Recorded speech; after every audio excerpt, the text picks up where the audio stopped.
Nouvelle édition de la rédaction, merci d'être au rendez-vous de l'info. Voici les titres de ce journal.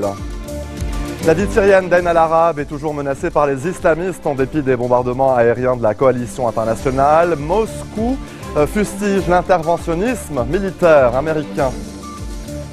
Les parents des militaires libanais pris en otage par les djihadistes syriens ne décolèrent pas. Ils dénoncent toujours l'inaction du gouvernement près de 2 mois après l'enlèvement de leurs proches. Après 2 semaines de grève, les pilotes d'Air France suspendent leur mouvement sans avoir rien obtenu. Les négociations ont à nouveau échoué. Les syndicats souhaitent poursuivre les discussions dans un cadre plus serein. Et Jean-Paul Gaultier fait ses adieux au prêt-à-porter devant un parterre de personnalités et de nombreux proches du grand couturier français qui va désormais se consacrer à la haute couture et au parfum. Les bombardements aériens de la coalition internationale pour stopper la progression du mouvement de l'État islamique ne sont pas parvenus à faire obstacle aux djihadistes. La ville syrienne d'Ain al-Arab, Kobané en kurde, est toujours menacée par la guérilla. Les islamistes ont bombardé l'est du village ces dernières heures. Une offensive qui a déjà fait plus de 150 000 réfugiés, la plupart ayant cherché refuge en Turquie voisine. Le front Al-Nosra, un groupe lié à Al-Qaïda opérant en Syrie, a été lourdement frappé par les raids aériens de la coalition. Les frappes aériennes américaines sur le nord-ouest de la Syrie ont tué au moins 7 civils selon Human Rights Watch, qui appelle à l'ouverture d'une enquête sur une éventuelle violation du droit de la guerre. Et à la tribune des Nations Unies à New York, c'est une Russie très critique contre l'Occident. Le ministre russe des Affaires étrangères, Sergueï Lavrov, a fustigé l'interventionnisme militaire américain, notamment en Syrie. Plus largement, la Russie, dans une allusion claire à l'Ukraine, critique les changements dans l'ordre mondial et pointe du doigt les États-Unis et l'Union européenne. S'éloignant un peu plus de l'Occident, la Russie opère en rapprochement avec la Chine, objectif coopérer dans les domaines économiques, énergétiques et s'imposer ensemble dans le maintien de la paix dans le monde. Twitter a suspendu le compte du porte-parole du front Al-Nosra, la branche syrienne d'Al-Qaïda, au Kalamoun, qui retient des soldats libanais et des membres des forces de sécurité intérieure.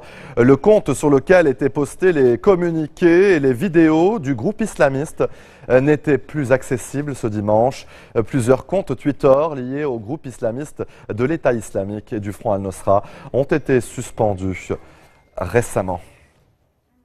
Et les parents des militaires libanais pris en otage par les djihadistes syriens ont une nouvelle fois manifesté ce dimanche leur colère non loin du barrage de Dahr el-Baïdar, c'est dans l'est du Liban. Ils dénoncent l'inaction du gouvernement près de 2 mois après l'enlèvement de leurs proches.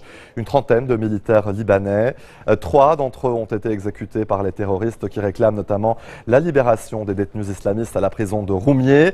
À New York, le Premier ministre Tamam Salam a appelé à l'aide de la Turquie lors d'un entretien avec le président Recep Tayyip Erdogan. Saad Hariri a dénoncé ce dimanche la plainte de la coalition nationale syrienne concernant les récentes perquisitions effectuées par l'armée libanaise dans les camps de réfugiés d'Ersal, dans la Bekaa. Le chef du Courant du Futur a estimé qu'il est du devoir de la coalition d'appeler à la libération des militaires libanais enlevés par les islamistes. L'ancien Premier ministre a toutefois reconnu que les réfugiés syriens souffraient de l'oppression, soulignant que le peuple libanais n'a jamais hésité à leur porter secours. Après 2 semaines de grève, les pilotes d'Air France ont suspendu leur mouvement sans avoir rien obtenu puisque les négociations ont à nouveau échoué cette nuit. Les syndicats souhaitent poursuivre les discussions dans un cadre plus serein pour obtenir un contrat unique pour les pilotes d'Air France et de Transavia, la filiale low cost du groupe. La grève, avec des pertes de 20 millions d'euros par jour, est historiquement la plus longue à Air France. Elle a cloué au sol la moitié des avions de la compagnie depuis le 15 septembre. Toujours en France, les élections sénatoriales ont lieu ce dimanche. 179 sièges sont à renouveler sur les 348 que compte la Haute Assemblée. Et la gauche pourrait bien perdre la majorité qu'elle détient depuis 2008. La raison première, sa défaite aux dernières élections municipales. La seconde raison est d'ordre politique. Les élus sont très remontés contre la politique gouvernementale, notamment contre la réforme des rythmes scolaires. Pour la première fois, c'est le Front National qui pourrait faire son entrée au Sénat. Le parti d'extrême droite espère remporter au moins un siège dans un des départements du sud-est de la France. Et je vous disais en titre, c'est en tableau que Jean-Paul Gaultier a fait ses adieux au prêt-à-porter devant un parterre de personnalités et de nombreux proches du créateur. Après 38 années de bons et loyaux services, le grand couturier français avait annoncé il y a près de 2 semaines sa décision de se consacrer à la haute couture et au parfum. Il n'a pas déçu le grand Rex qu'il avait réquisitionné pour l'élection de Miss Jean-Paul Gaultier 2015 à l'occasion de la Fashion Week.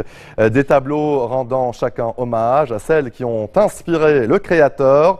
Sur le podium ont défilé quelques-uns des mannequins les mieux cotés du monde de la mode. Coco Rocha, Karlie Kloss, Morgane Dabled. Et vous voyez donc sur ces images tournées à Paris. Tout de suite, et en bref, dans le reste, l'actualité, c'est à Hong Kong. Seconde nuit agitée dans le quartier du gouvernement, mais sans intervention musclée des forces de l'ordre. Les organisateurs du mouvement Occupy Central ont annoncé le début de leur campagne de désobéissance civile avec 3 jours d'avance. Ils étaient 60 000 à venir donc réclamer davantage de démocratie selon les organisateurs. Une incertitude règne sur quand et comment le gouvernement va décider de mettre fin à ce mouvement pro-démocratie. Il aura fallu 18 ans, 7 juges, 25 appels auprès de la Cour suprême et le transfert du procès en dehors de l'État de Tamil Nadu pour arriver à la condamnation de Jalalija Jayaram, ministre en chef et dirigeante de cet État très religieux. Elle écope de 4 ans de prison pour avoir amassé une fortune disproportionnée par rapport à ses revenus, des biens estimés à plus de 10 millions d'euros.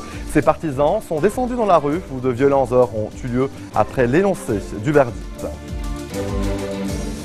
Un volcan du centre du Japon est entré en éruption, faisant au moins 31 morts et une quinzaine de blessés. 400 randonneurs sont en outre bloqués à proximité du sommet. La montagne a projeté aux alentours des nuages de cendres de pierre et des vapeurs. L'agence de la météorologie japonaise prédit d'autres éruptions et met en garde contre des projections jusqu'à 4 km du cratère du volcan. Le secret avait été bien gardé. George Clooney a épousé sa promise hier à Venise, en Italie. À 53 ans, l'acteur américain a dit oui à une avocate britannique d'origine libanaise. Amal Alamoudine, 36 ans, lors d'un dîner de gala, plus de 130 personnes étaient conviées, dont plusieurs célébrités, notamment Bill Murray, Matt Damon, Cindy Crawford, le chanteur Bono. Une cérémonie civile officielle du mariage est prévue demain, lundi. Restez des nôtres, on se retrouve après cette très courte pause. A tout de suite.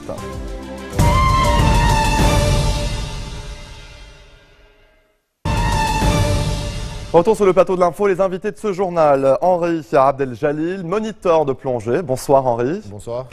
Audrey Aïssa, vous êtes bénévole. Bonsoir à vous. Bonsoir. Alors, vous participiez ce matin à une mobilisation exceptionnelle. Ça se déroulait sur le front de mer à Beyrouth, près donc du Zaytouna Bay. Comment, justement, mobiliser les gens pour le nettoyage des fonds marins?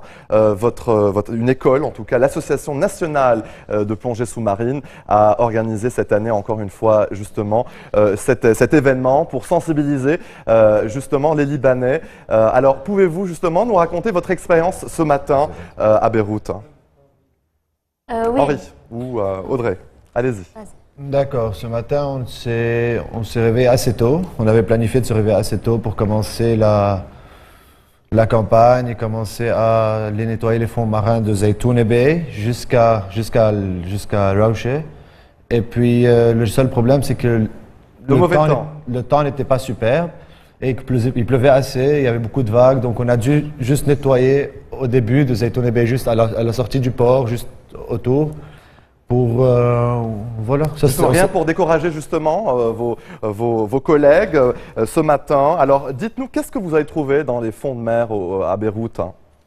On a trouvé principalement beaucoup de canettes, beaucoup de sacs en plastique, beaucoup de bâtons. Donc on a trouvé un peu de tout ce que les gens peuvent jeter hors de leur bateau et tout ce que les gens peuvent jeter en marchant de la rue, en marchant sur la corniche, exactement. Audrey Aïssa, l'objectif justement de cette mobilisation, c'est tout d'abord la sensibilisation à l'éco-citoyenneté. Oui, exactement. Et c'est la 12e fois que le club NIST le fait au Liban. Et pour moi, c'était la première fois que je participais parce que je trouve que c'est une très bonne initiative et c'est très bon pour l'environnement. Ça aide en fait à nettoyer la mer et tous les poissons qui vivent, ils ont besoin de vivre dans un environnement assez propre. Et aussi pour les plongeurs. Je plonge pas personnellement, mais pour tous les plongeurs, c'est sûrement pas agréable de plonger dans les déchets. Alors vous êtes moniteur de plongée, Henri, et justement, dites-nous, qu'est-ce que vous dites à vos étudiants quand vous leur enseignez la plongée et quelle sensibilisation justement pour la protection et le respect des fonds marins? D'accord. La plupart des étudiants, quand ils viennent plonger chez nous, ils nous demandent est-ce que les fonds marins sont propres, est-ce que c'est propre. Je leur dis, c'est pas vraiment propre, mais chaque année, c'est en train de devenir de plus en plus propre. Vu que, comme Audrey a dit, ça fait 12 ans, c'est la 12e fois où on est en train de faire cette campagne, on est en train de nettoyer les fonds marins. Et je leur dis à chaque fois, cette année, c'est mieux que l'année passée, il y a moins de déchets. Mais au fait, il n'y en a pas moins. Chaque année, il y en a de plus en plus. Chaque année, il y a des gens qui commencent à jeter et ils oublient que une fois qu'on jette dans la mer, c'est pas qu'on l'a plus vu, on voit plus le déchet. Ce déchet, il existe toujours, mais c'est juste qu'il est caché et il faut juste l'enlever plus tard. Il peut rester des années, des années, des années. Et c'est juste décevant en fait. Henri, quel est votre message aux autorités, au gouvernement libanais dans le cadre de cette campagne? C'est un peu délicat parce que tout ce que je demande, c'est qu'ils font plus attention à ça, qu'ils puissent faire plus attention à ça, qu'ils puissent nous aider à nettoyer les fonds marins, pouvoir mettre peut-être plus de poubelles où il y a les gens qui marchent, où il y a les piétons, qui puissent faire plus vivre ça, juste dire plus aux gens, faites attention, ne jetez pas, qu'ils fassent une campagne un peu comme nous on fait, mais juste de l'agrandir au fait, de la propager un peu plus au Liban. Peut-on parler d'un problème de société? Oui et non en fait, c'est que les Libanais, comme il a dit Henri, ils jettent et ils se disent je le vois plus donc il est plus là. Mais en fait il est là et il est sous la mer. Et donc c'est la société en fait qui n'a pas vraiment compris le concept de garder la mer propre parce que ça reste en fait c'est encore notre pays et non. Il y a les poubelles qui sont juste là, ils peuvent jeter juste dans les poubelles à côté au lieu de prendre la route facile et de jeter comme ça en se disant en tout cas je vois plus. Oui. Donc, il faut qu'ils comprennent le concept. Et une fois qu'ils comprendront, c'est... Ouais. Parce que c'est pas seulement mauvais, ça nuit pas seulement les gens, genre c'est pas les plongeurs seulement, c'est juste aussi il y a les fonds marins, il y a les poissons, il y a les tortues. Des fois il y a plusieurs tortues, genre peut-être 2 ou 3 fois la saison, il y a une tortue qui est prise par un sac plastique et puis ils nous appellent, ils nous disent s'il vous plaît, il y a une tortue qui est en train de s'étouffer avec le sac plastique, est-ce que vous pouvez l'aider? Oui, elle a un hameçon, elle a un truc. Donc on est toujours là à aider les poissons, à aider surtout les tortues parce qu'on est vraiment sensible sur le sujet des tortues. Oui. Et ça les tue, Et déjà, on en a très peu, donc pour les tuer encore plus, surtout vers la région de Beyrouth, c'est pas très gentil. Alors, nos téléspectateurs qui nous suivent, pour ceux qui ont en tout cas envie d'aller participer, de vous aider justement dans votre campagne, qu'est-ce qu'ils doivent faire? Oui, en fait, on continue toute la semaine parce qu'à cause du mauvais temps, il y a eu beaucoup de gens qui sont venus aujourd'hui, ce matin, mais bien sûr, il y a plein de personnes qui ont vu le temps et qui se sont dit, bon, la prochaine fois. Est-ce qu'il faut être professionnel justement pour participer à cette mobilisation, savoir plonger Il faut être plongeur, mais il faut surtout être plongeur, mais sinon, tout le monde peut venir participer, tout le monde peut venir aider. Une aide n'est jamais de trop. On peut toujours monter sur le bateau ou bien aider une fois arrivé à destination, juste pour prendre les déchets, les jeter. Et le plus il y a de monde, le plus ça passe de bouche à oreille, le plus les gens comprennent le système, de comment ça se passe. Et ils le voient de leurs propres yeux. Ils voient la saleté en elle-même et ils voient tous les déchets qu'il y a eu dans la mer et tous les déchets qu'on est en train d'enlever. Mais pour enlever les déchets de la mer, il faut être plongeur. Henri Abdeljalil, moniteur de plongée, et Audrey Aïssa, bénévole. Merci d'être venu sur notre plateau pour nous parler de votre expérience ce matin. C'est ainsi que se referme ce journal. Voici tout de suite le rappel des titres qui ont marqué l'actualité de cette journée. La ville syrienne d'Ain el-Arab est toujours menacée par les islamistes en dépit des bombardements aériens de la coalition internationale. Moscou fustige l'interventionnisme militaire américain. Les parents des militaires libanais pris en otage par les djihadistes syriens ne décolèrent pas. Ils dénoncent toujours l'inaction du gouvernement près de 2 mois après l'enlèvement de leurs proches. Après 2 semaines de grève, les pilotes d'Air France suspendent leur mouvement sans avoir rien obtenu. Les négociations ont à nouveau échoué. Les syndicats souhaitent poursuivre les discussions dans un cadre serein. Jean-Paul Gaultier fait ses adieux au prêt-à-porter devant un parterre de personnalités et de nombreux proches du grand couturier français qui va désormais se consacrer à la haute couture et au parfum. Merci de votre attention, excellente suite de programmes sur notre antenne et à bientôt.